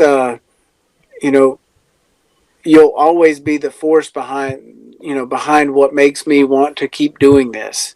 And it's like, I'm not trying to say that we're not ever going to ask you, if we get in a situation where we're like, hey, what do you guys want, but as creators, I want to just go ahead and let you know, it's like, you support us, you love our story, you've loved it from the beginning.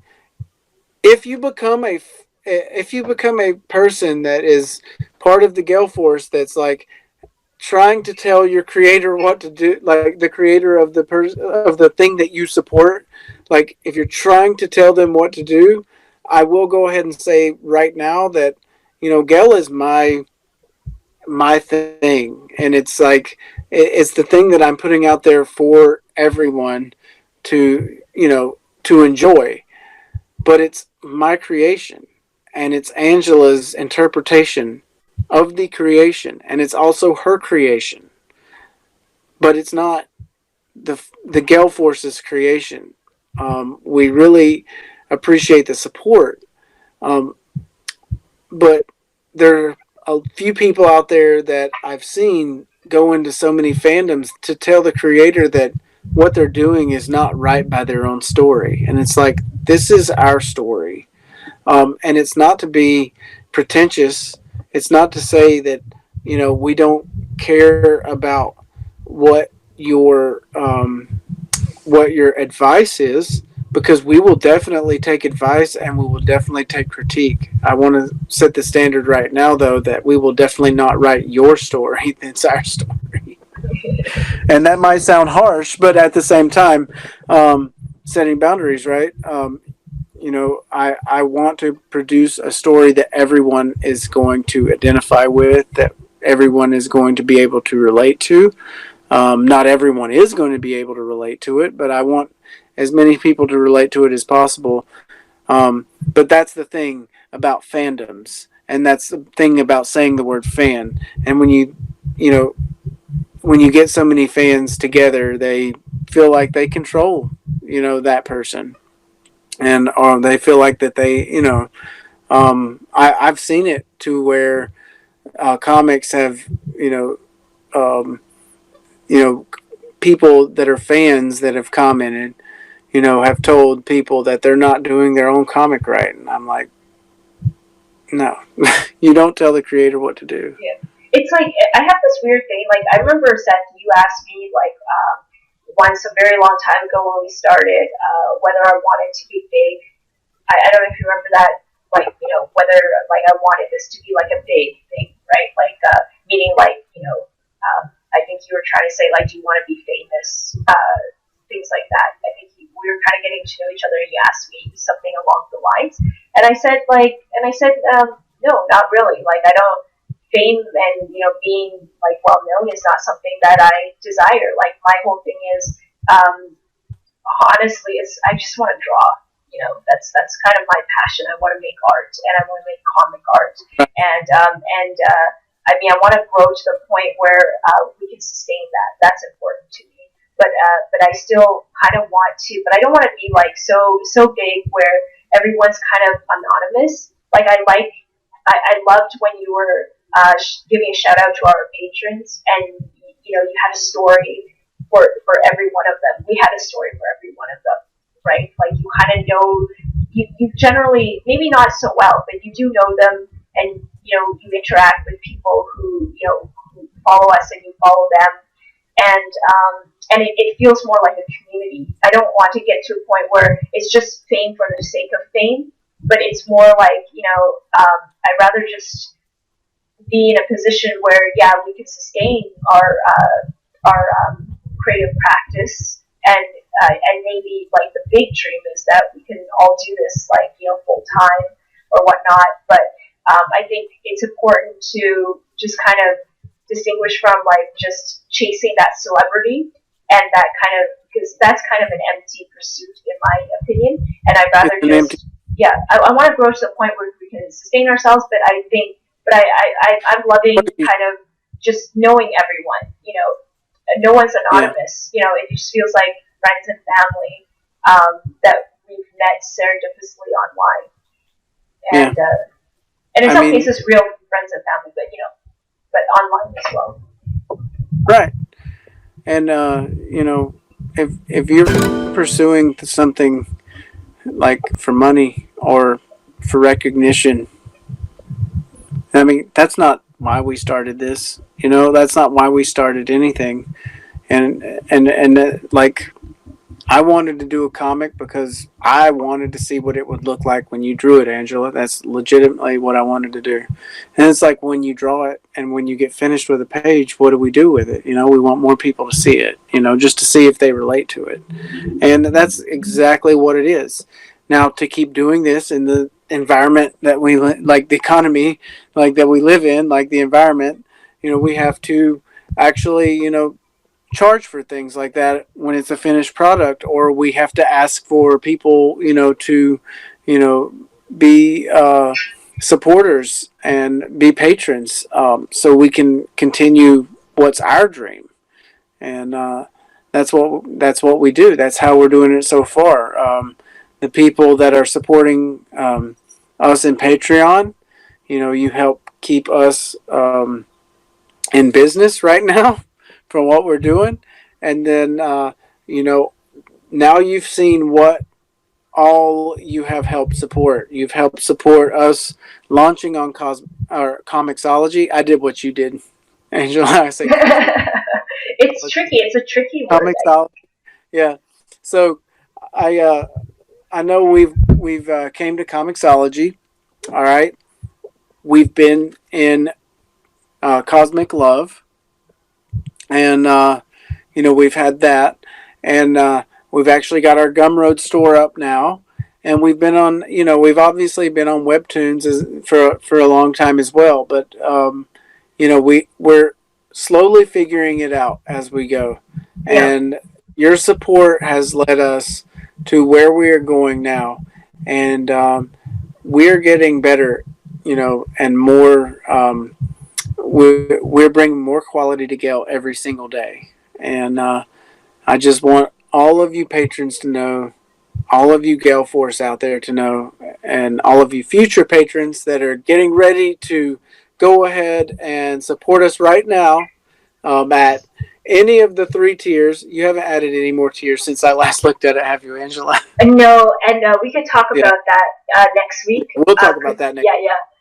So after the polls, please fill out, please participate in the poll. Just take 1 second just to check off what you want to see. Also, I should mention, if you have multiple things that you want to see, just go ahead and I think is open where you can check if you want digital prizes, you want AMAs, you can check them all if you want. So just let us know. Yeah. Please do, and we'll try to send it through email. And is that what you want to do, Angela? Or no, just so what we'll do is once the Patreon poll goes public, we'll link it to our social media and things like that. I think you can do. I've seen polls where you can actually put it right into YouTube. So if we figure that out, we'll have it out. So please participate when we open up to public. We just want to see what you guys would be excited about, and then this will help us determine, okay, maybe this could better. Yeah, then we can have more tiers, because before, when we started Patreon, we thought a bunch of creatives and artists will support us, and some of them are artists and creatives, but so we actually geared it more towards them. So we had things that helped. It was more in that direction. I forgot what we put out. I think we put out the backgrounds.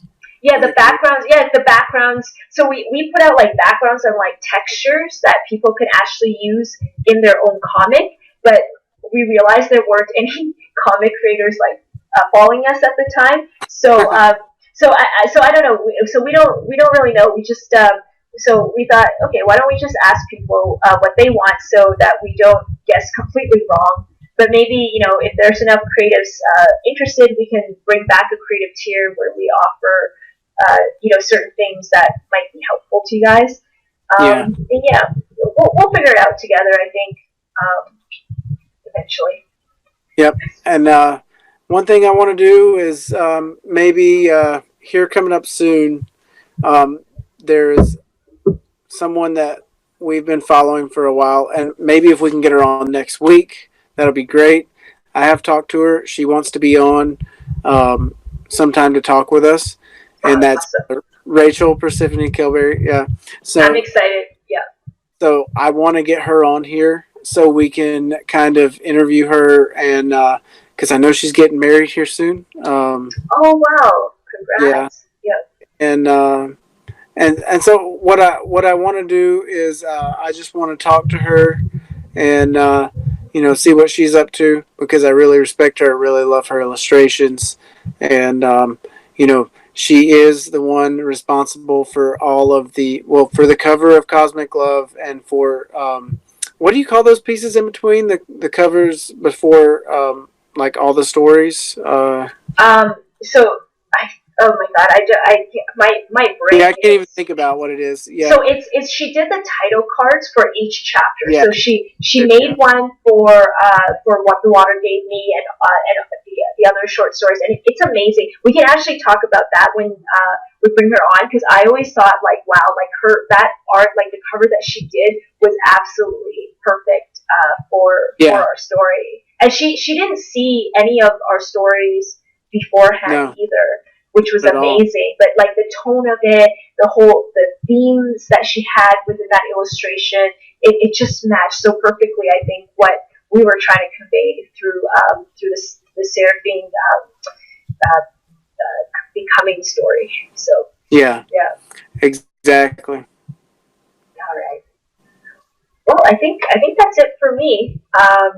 Is there anything else that we want to Yeah, mention? that's it for me. Okay. So yeah. So all of you in the Gale Force out there, and all of you coming to the Gale Force out there, we really appreciate your time. If you've lasted this long, thank you. I know we like to get on tangents. I know we like to talk, but this is how me and Angela are, or Angela and I, whatever. Um, and we really appreciate everything that our patrons have done, and all the Gale Force is doing for Gale. Um, but if you will, please, if you've made it this far and you like this video, like the like button on YouTube, all right? And also subscribe to our YouTube so you find more crazy videos like this, because it really helps us, get out there. The more you subscribe to us and the more that you like us, the more that we get out to everyone, and we grow the family that is Gale. And that's what we want to do. We want to get out there, and we want to grow. Like we said, not into crazy, celebrities, but we want to grow so we can actually support this dream of ours. And so, if you will, please subscribe to our videos so you can keep up with all the latest news of Nine Muse, and like our videos so you can raise us up in the algorithm so people can discover. so, And that's so that's just all specific. it is. That's all we ask. Yeah, that's just all we ask. All right. Thank you, everyone. We'll see you next week. Hopefully, we can get Rachel on sometime soon. If we don't get her next week, we'll try to get her on soon, because she has said that she is interested in being on here, and we will interview her, and I will do my homework, and I'll figure something out. But yeah, thank you guys, and I'll see you next time. Good night, everyone. Good night.